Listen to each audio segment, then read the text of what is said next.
ఇక రాజ్ బిల్డప్ చూసి కావ్య అర్థం చేసుకుని వెనక్కి రండి, అవసరం లేదులే, మీరేం వెళ్ళలేరని నాకర్థమైంది, రండి రండి అని పిలిచి కాఫీ తీసుకుని తాగుతూ ఉంటుంది. అప్పుడే రాజ్ తన మీద చూపించే ప్రేమకు మురిసిపోతూ ఉంటుంది. అవును కళావతి, నేను అసలు ఆ యామిని దగ్గరకు ఎలా వెళ్ళాను అంటాడు రాజ్. గతంలో మీరు దాన్ని ప్రేమ పావురం కదా, ఆ ఛాన్స్ ని అవకాశంగా మార్చుకొని మీకు యాక్సిడెంట్ కాగానే మీరు తన మేనబావని, మీ అమ్మానాన్నలు చిన్నప్పుడే చనిపోతే వాళ్ళ అమ్మానాన్నలే పెంచారు అని మిమ్మల్ని నమ్మించి మీరలా నా దగ్గరకు వచ్చి కడుపులో బిడ్డకు తండ్రి ఎవరు అని నిలదీస్తుంటే మీకు గతం గుర్తు చేయలేక, నిజం చెప్పలేక నాలో నేను నరకం అనుభవించాను. మీ కారణంగా నన్ను బాధ పెట్టించడానికి ఆ యామినినే కారణమండి. దానికి అంతా తెలిసినా ఏం తెలియనట్లుగా మీ దగ్గర నుంచి మిమ్మల్ని సొంతం చేసుకోవాలని ప్లాన్ చేసింది. కానీ మనది ఒకరు విడదీస్తే విడిపోయే బంధం కాదు కదా అంటూ కావ్య ఎమోషనల్ అవుతుంటే రాజ్ ఫైర్ అవుతాడు. కళావతి,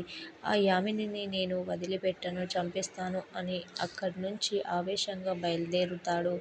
ఏవండీ ఆగండి, యాదగిరి చేంజింగ్.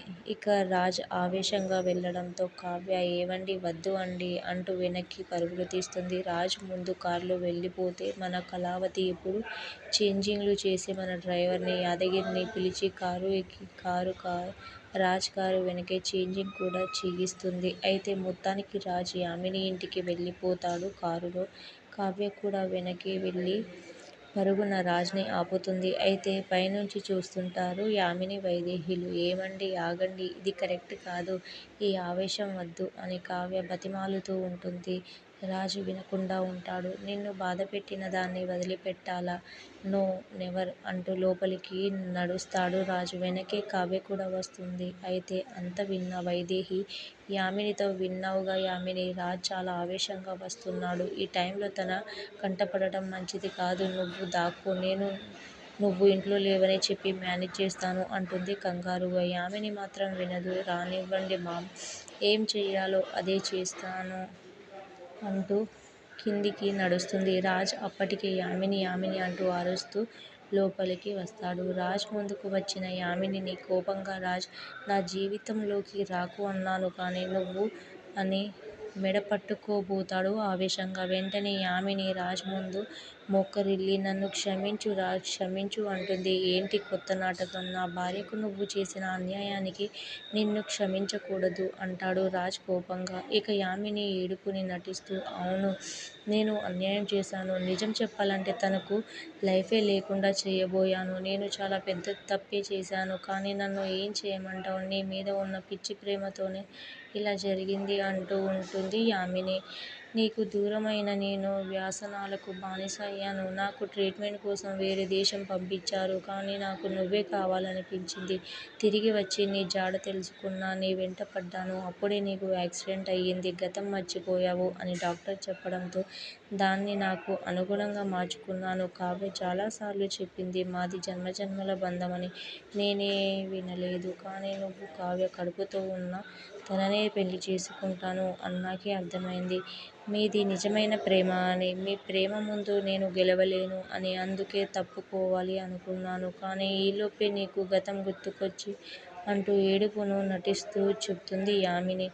వెంటనే కావ్య ఆపు యామిని, నటించకు, ఇంకా నాది ప్రేమ అని చెప్పుకుంటున్నావేంటి?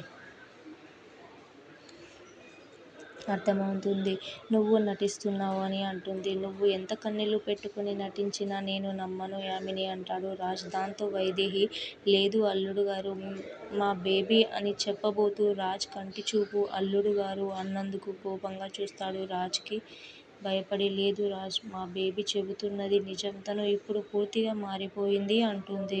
వెంటనే కోపంగా తల్లిగా మీరు సరిగ్గా పెంచి ఉంటే ఇప్పుడు నా కాళ్ళు పట్టుకోవాల్సిన అవసరం రాదు కదా, కనీసం ఇప్పుడైనా తనకి బుద్ధి చెప్పండి అంటాడు రాజ్ కోపంగా.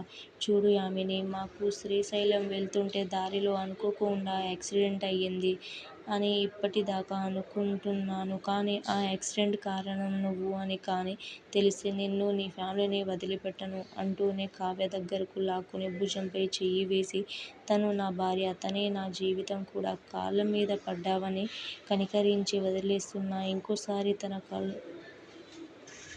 ఇంకోసారి తన కన్నీళ్లకు కారణం అయితే మాత్రం చంపేస్తాను అంటూ రాజ్ కావ్య చెయ్యి పట్టుకుని అక్కడ్నుంచి వెళ్ళిపోతాడు. ఇక రాజ్ అలా కావ్య గురించి డైలాగ్ చెప్పడం మొదలు పెట్టినప్పట్నుంచి కావ్య రాజ్ ని చూస్తూ ఉంటుంది. రాజ్ ని చూస్తూ నడుస్తుంది ఎమోషనల్ గా. ఇక రాజ్, కావ్య ఇద్దరూ అక్కడ్నుంచి వెళ్ళిపోవడంతో వైదేహి హమ్మయ్య అని అనుకుంటూ కూతురుతో చూడు యామిని, ఇక చాలు రాజ్ అంత సూటిగా చెప్పక కూడా నువ్వు మారకపోతే ఎలా రాజ్ మర్చిపో అంటుంది కోపంగా. ఇక మన యామిని సైకోలా నవ్వుతూ నాకు దక్కని ఆనందం వాళ్ళకు దక్కితే నేను ఎలా ఊరుకుంటాను మామ్, వదిలిపెట్టను వాడ్ని, రాజ్ ని వదిలిపెట్టను, వాడి ఫ్యామిలీని వదిలిపెట్టను అంటుంది యామిని. వైదేహి బిత్తరపోతుంది. యామిని విలన్ లా నవ్వుతూ ఉంటుంది. వైదేహి భయపడుతూ యామిని వైపు చూస్తూ ఉంటుంది. ఉన్నట్టుండి మరో సమస్య. మొన్నే కదా మేడం మా కళావతికి కాల్ చేసి ఏం సమస్య లేదు అన్నారు. చూడబోతే రాజ్ కావ్యలను లేపేయడానికి రుద్రాణితో యామిని చేతులు కలపడం పక్కాలానే ఉంది. ఎందుకంటే రుద్రాణి కూడా ఇంచుమించు ఇదే మాట మాట్లాడింది రాహుల్ తో మొన్న. ఇక అదే ఉద్దేశంతో ఆ యామిని రుద్రాణి కలిస్తే రాజ్ కుటుంబానికి ప్రమాదం.